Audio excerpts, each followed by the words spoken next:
So Dejounte Murray tore his ACL. This is terrible for a few reasons. One, his development, and two, for the outlook of the San Antonio Spurs this year, which I will talk about in a minute. But first I want to focus on Dejounte, and I want to talk about his potential. Clearly, the thing that he needed to work on was his point guard abilities of going off the dribble, playing in the pick and roll, beating defenders in one-on-ones. And I think for this particular season, if you were expecting him to just be great in those areas, then I think you were asking too much of the guy. But it would have been nice to see another year of him being able to work on that, right? Down the stretch of this previous season when he was given the starting job, I think he had some moments that would suggest he was starting to figure it out. I mean, his assist totals were not that high, and it certainly didn't happen every game, but I think it happened enough to where if Dejounte was able to go into this season, then we could see him be a little closer to that ideal point guard who can really lead an offense. So that's disheartening. He's going to be a year delayed on all that. As far as what Popovich and the Spurs are going to lose immediately with Dejounte, the first thing is his ability to just make stuff happen around the rim. He's one of the best rebounding guards in the league. The amount of offensive rebounds, cuts to the basket, loose balls that he'll pick up and then pass to a teammate or go right back up with it himself. The dude could just make stuff happen, and even though he didn't have a jump shot, you could never ignore him off the ball, because he was going to make you pay for it somehow. So they are going to lose that, and then of course they're going to lose his defense, which I think was a huge reason for them managing to still be one of the best defensive teams in the league last year, even with Kawhi Leonard, or without Kawhi Leonard, I should say.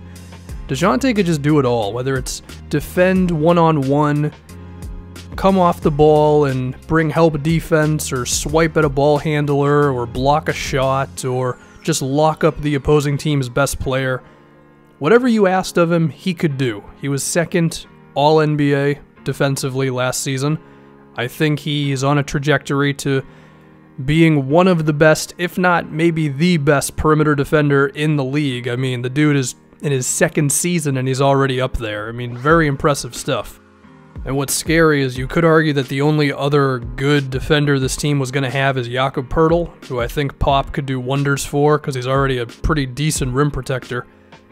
So they're going to have to make up for that, and it's going to be difficult.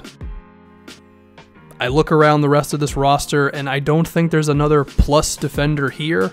Dejounte was also great at getting steals, where you couldn't throw too many cross-court passes because there was a decent chance he was going to end up with it.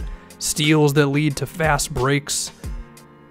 Now, offensively, this Spurs team should be still pretty alright. You've got DeMar DeRozan, who, sure, he's not Kawhi Leonard, but he's going to give them a perimeter scorer that they were desperate for last season.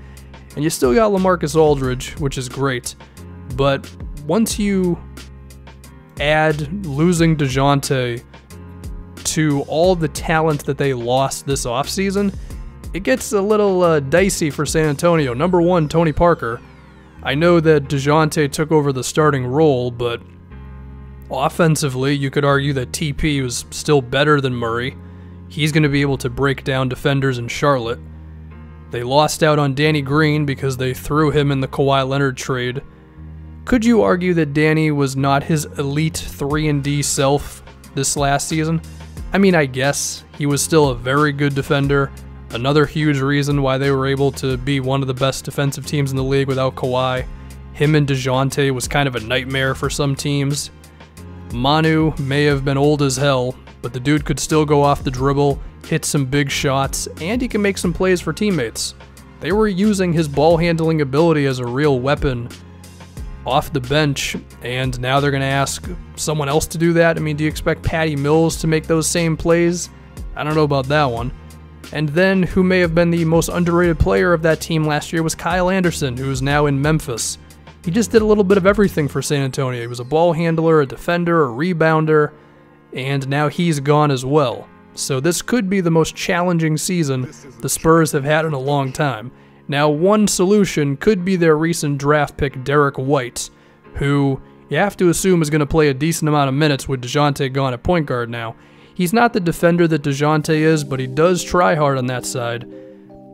But his natural thing is scoring. He's got a decent amount of confidence, and he's got a good arsenal of moves, whether they're crossovers and pull-up jumpers and floaters.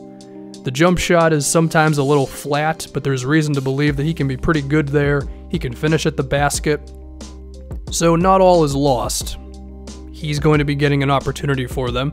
And then this team is still full of veterans. You got Pau Gasol, who remains pretty good. Rudy Gay has acclimated to the Spurs as much as you could have asked him to. Bellinelli, Patty Mills, Davis Bertans can all make jump shots. Dante Cunningham seems to make his teams better, even if he's the most boring player in the league. So this team has still got stuff, and I'm sure they're going to contend for the postseason. But losing out on Dejounte Murray is definitely a blow.